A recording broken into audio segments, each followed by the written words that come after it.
I was unprepared. I didn't expect to run into the mayor of the meatpacking district here. Okay, that's looking good. I love the chin up. Now I'm just gonna add a little flash in, okay? Natural light photographers they're cowards.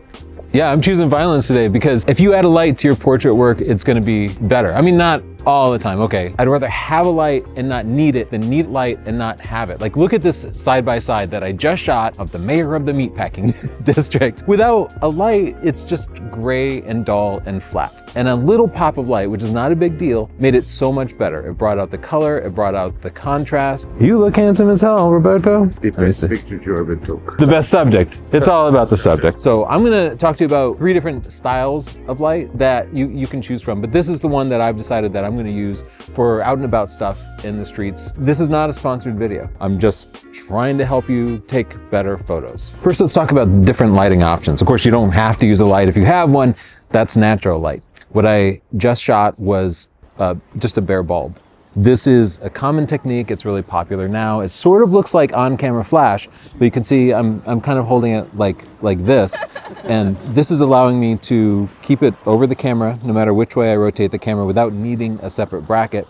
It also allows me to get that on-camera flash look, but move it a little bit further away, which being able to just freely move the light like this and not having it be on camera gives me a lot of flexibility. I can review the pictures and decide I want a little deeper shadow under the chin, and I just move the light up here like this, and I get to totally change the character. I can hit them from the left or the right, depending on whether I want broad lighting or narrow lighting on their faces. And if that doesn't make sense to you, if you don't know those terms, you can check out my book, my video training, or come out to my workshop. Working with bare bulb is good. It creates a hard light. It's great for people who have perfect skin. If, however, you want to hide some of those flaws, a nice big softbox provides much smoother results, more traditional portrait photography look. This type of light makes it really easy. That's why I switched to this specifically, is I can take this off and put on a big softbox. This Godox AD300 Pro 2 has a special bayonet type mount, which is exactly like the popular Bowens mount, except significantly smaller. With this, I have one setup that can do the bare bulb, it can do the softbox, but there are a lot of other options to do that. Let's talk about 2 other options that I have been using. Smaller and lighter than this is my little Godox 100 watt-second flash. That's really nice because you can just use it as an on-camera flash, or with an adapter, you can attach it to a nice big speed box. I have found that 100 watt-seconds isn't enough for everything that I do. If I'm shooting wide open with a prime lens, if I'm at f1.8, f2, that's usually enough power. That little 100 in a softbox is fine. For times when I actually need depth of field, and sometimes I do shut down, I really need the 300 watt-seconds that comes from this. Now, when I'm in the studio, I would typically use a big 600 watt-second light, but I don't find that I often need full power from that.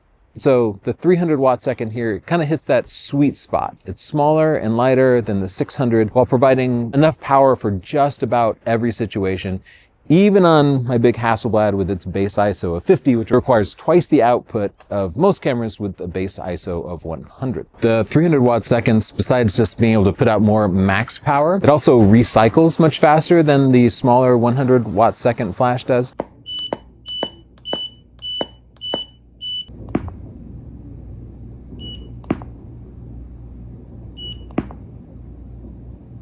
While this camera doesn't have a fast frames per second, I never need it.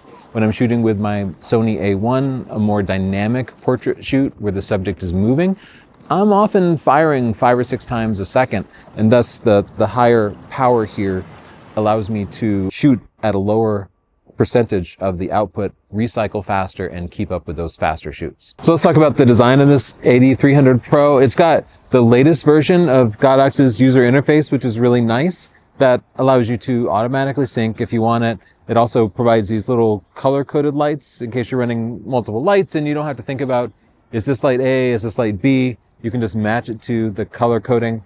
That works great with these little beautiful Pro triggers that they have for all the major systems. You can see the flash duration here, which is really nice. It supports TTL and high-speed sync, but TTL does not work with my Hasselblad. It does with just about every other camera though. Besides the bayonet mount, which is nice, it also has a tripod mount on the bottom that connects to a couple of different grips. And this is the basic grip, which is nice and lightweight. You can see it's got little grooves in there so it doesn't twist.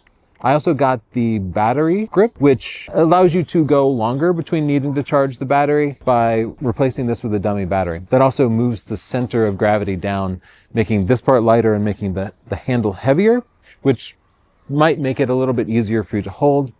I will say maybe you don't need that because I actually prefer it with the lighter handle. I like the overall lighter weight. I had a portrait shoot where I shot more than 1,000 shots. I still had like 60 or 70% left. And while the battery life is great on this doesn't USB-C charge. My little flash does USB-C charge.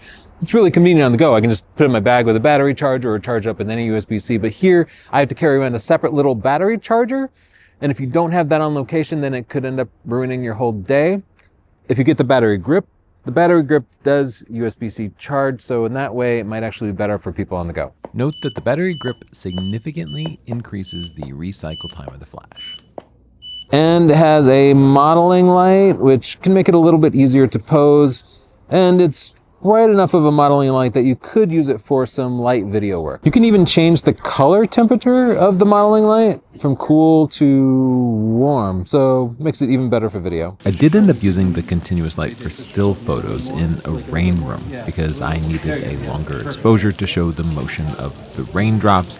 And in this situation, the continuous light performed really well, but I did wish I had the battery handle for this because the continuous light drained the battery pretty quickly. Let's talk about the downsides because there are some downsides to it. This is still my favorite, but some of the problems I have with it is it's heavier than a standard flash, and often I'm dual wielding, right? Like I'm shooting and working the light at the same time. If you have a separate person and they're holding this, that allows you to move off camera a little bit better, change the lighting effects. Weight's not gonna be a problem. Or if you can set up a light stand, which I can't really do here in New York City, then weight's not gonna be a problem. The extra weight isn't that much more than the 200 model, and it's significantly less than the 600 model. So I feel like the weight is a pretty good compromise. This has the Godox mount here, which is a smaller Bowens mount. If you want to put a Bowens softbox on, you can with an adapter. But I got it specifically because I wanted to use the Godox mount softbox. And the biggest of the softboxes has a frustrating design. It doesn't simply unfold in one step like other speed boxes do. I have to sort of put my hands inside of it and fuss with the center mount and then unfold and Velcro in the center diffuser. It doesn't take me that long. But still, when you're on a location photo shoot, it's really useful to be able to set up and tear down a softbox quickly as you're moving between different locations, especially in a place like New York City where you're constantly navigating around other people walking through the street.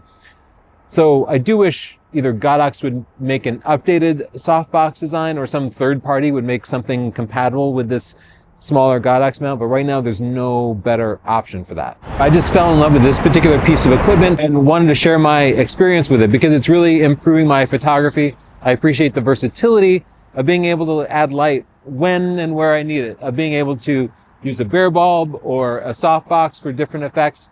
And this integrated mount, integrated grip, it's a more elegant and productive solution than the previous mobile lighting setups I had that required a separate adapter.